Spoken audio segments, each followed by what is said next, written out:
Verder my broeders, wees sterk in die Here en in die krag van sy sterkte bly staan. Trek aan die volle wapenrusting van God, sodat ons teen die liste van die duiwel kan weerstaan. Want ons worstel nie teen vlees en bloed, maar teen magte wat oor die wêreld woed, teen die bose geeste in die lug, wat in duisternis regeer.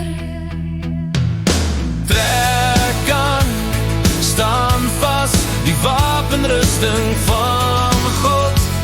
Staan vas, o kind van lig, moet nie vrees die stryd wat kom. Met waarheid omgord, met geloof as jou skild, met sy woord as jou swaard. Staan vas in hom.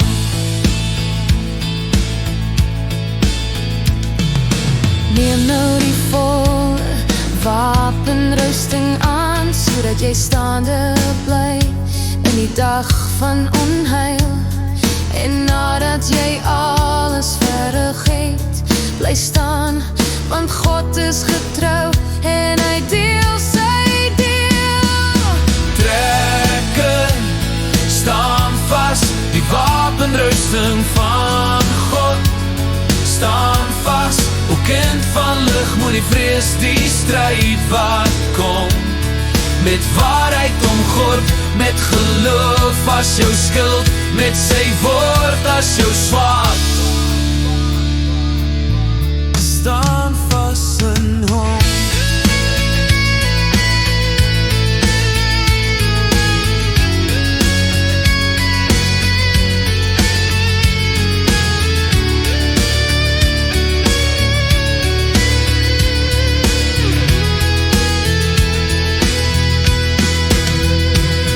Die skild van geloof in jou hand, om al die vurige pyle te blus.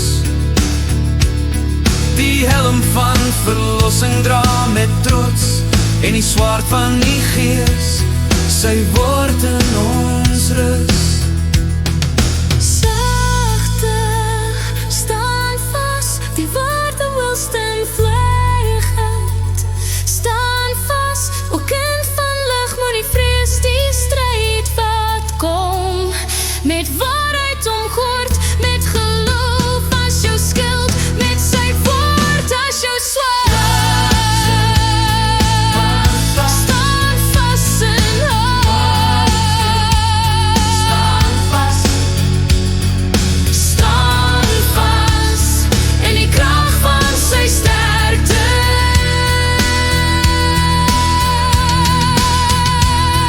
Staan vas in die krag van sy sterkte.